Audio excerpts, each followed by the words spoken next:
সাধারণ ডায়েরি করেন যে তার 6 বছর বয়সী ভাগ্নি হুজাইফা ইসলাম লামিয়া তাকে বিকাল 3টা থেকে খুঁজে পাওয়া যাচ্ছে না।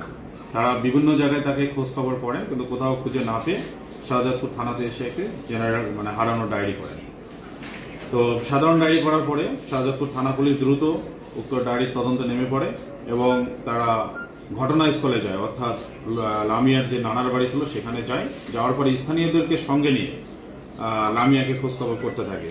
এরই এক পর্যায়ে 4 জুন 2025 তারিখ রাত আনুমানিক 12টা 30 ঘটিকায় একটি পরিত্যক্ত বাড়ির সেফটি ট্যাঙ্কি থেকে লামিয়ার কস্টেপ দ্বারা হাত কস্টেপ দ্বারা পেঁচানো অবস্থায় তার লাশ উদ্ধার করে এবং উক্ত সেফটি ট্যাঙ্ক থেকে লামিয়ার ব্যবহৃত একটি হাফ প্যান্ট এবং তার যে জুতা ছিল সেই জুতা এক জোড়া উদ্ধার করে। তো উক্ত ঘটনাটি এলাকায় ব্যাপক চাঞ্চল্যের সৃষ্টি করে। বিভিন্ন প্রিন্ট এবং ইলেকট্রনিক মিডিয়ায় তা ব্যাপকভাবে প্রচারিত এবং প্রকাশিত হয়। পরবর্তীতে লামিয়ার পিতা জনাব মোহাম্মদ নাজিম সরকার বাদী হয়ে অজ্ঞাতনামাদেরকে আসামি করে শাহজাদপুর থানায় একটা হত্যা মামলা দায়ের করে, যার নাম্বার হচ্ছে 4, তারিখ হচ্ছে 4 জুন 2025। আমরা লামিয়ার পরিবারের সঙ্গে কথা বলে যেটা জানতে পেরেছি যে লামিয়ারা হচ্ছে এক ভাই এবং এক বোন। লামিয়া হচ্ছে বড়।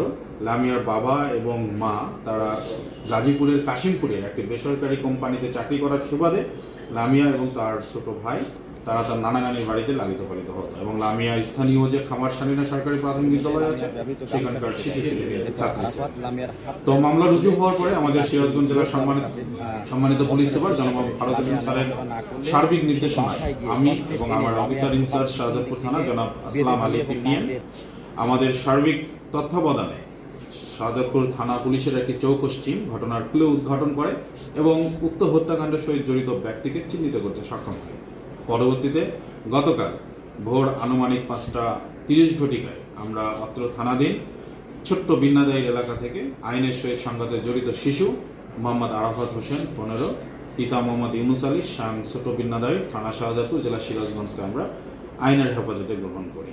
তাকে আমরা ব্যাপক জিজ্ঞাসাবাদ করি। জিজ্ঞাসাবাদে সে ঘটনার কথা স্বীকার করে এবং তার দেখানো মতে আমরা যে কস্টেপ পেশায় শিশুটিকে হাত বাঁধা হয়েছিল সেই কস্টেপের অবশিষ্ট অংশ আমরা উদ্ধার করি।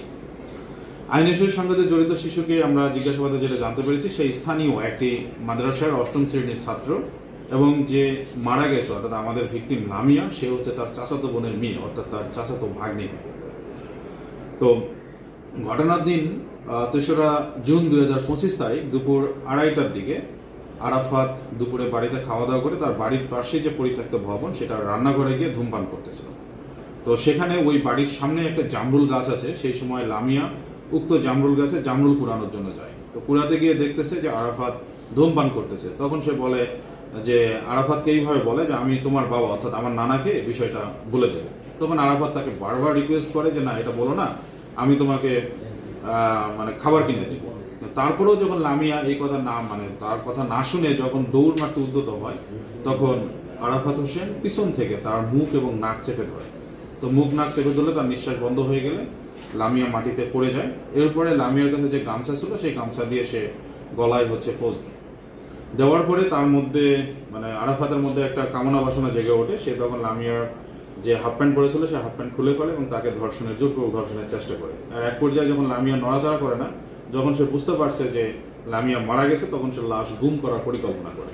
তখন সে দ্রুত তার বাড়িতে যায়। বাড়িতে যাওয়ার পরে সে 1.5 বা 2 মাস আগে তার মাছ ধরার জন্য একটা লাইট কিনেছিল। সেই লাইটে সে কস্টেপ পেঁচাইছিল। সেই কস্টেপের যে অবশিষ্ট অংশ ছিল সে অবশিষ্ট অংশ নিয়ে আসার পরে লামিয়ার